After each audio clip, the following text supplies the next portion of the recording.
Wrong ones part ways, right ones find their way. Today, I want to share with you an article titled "His Wife Refused to Divorce, so I was forced into being the third party." Let's discuss this together. Was I wrong? Let's listen to the story. I know that if I share my own story, some people might criticize or look down on me because I was a mistress. Dahai is the owner of a supermarket. To be honest, he doesn't look like a boss at all.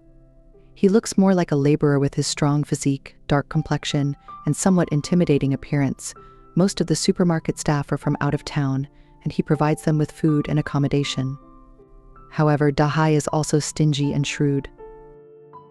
In order to control labor costs, he made good use of me because I had graduated from high school and was good at math.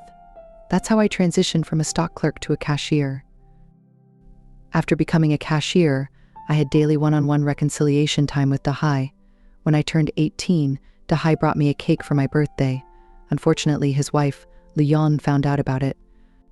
No matter how Dahai explained the origin of the cake, Luyan suspected him of having ulterior motives and insulted me, calling me a slut who shamelessly tried to seduce the boss, and even slapped me. When Dahai arrived and saw the situation, he took me out for dinner as an apology. Dahai and I got together 4 years later. However, because Dahai was already married, I had to endure silently. It was Luyan who found another man and insisted on divorcing Dahai, so Dahai signed a divorce agreement with her and gave her the money. But before he could officially divorce Luyan at the Civil Affairs Bureau, he rushed away. I thought since the divorce agreement was signed, I wouldn't be considered a homewrecker anymore, so I expressed my feelings to Dahai, and he reluctantly accepted me. One day, Dahai had a stroke. Luyan, in a fit of anger, took away all the money at home. During the time he was hospitalized, I took care of him. His body, which was uncontrollable before, made a considerable effort to open his eyes wide and look at me when I entered the ward. Even though his saliva had soaked the pillow, he continued to gaze at me.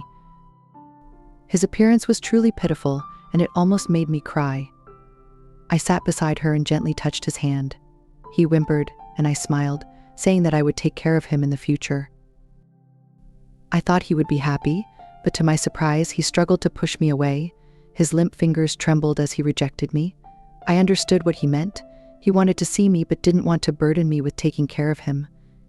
I burst into tears and said it's okay, and when you get better, just pay me more for caregiving, I'm expensive. I researched and found out that stroke patients who receive good care during their first stroke have a good chance of recovery. To ensure professional care, I hired a professional nurse, but I still took care of him whenever I had time. Dahai is not a perfect person.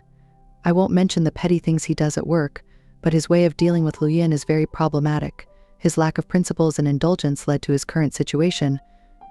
But I have to admit that he is indeed a kind and good person, from whom I have benefited a lot.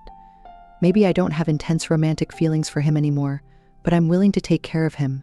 Dahai is only in his 40s, not even 50 yet, and his body can still function normally. So, he recovered almost completely in half a year. He said he must divorce Luyan this time and marry me. As long as I don't mind, he said. I said, why would I mind? Anyway, I'm a divorced woman too. Let's just make do with each other. After saying that, we both laughed. Legally speaking, Dahai and Luyan are still not divorced, so technically I'm still the other woman. That's all for this article. If you found it good, please give it a like. Many new friends have joined us, welcome. If you feel like the road ahead is tough and difficult to walk, then you must be on an uphill path. I hope you gain new insights every day. You are never alone here.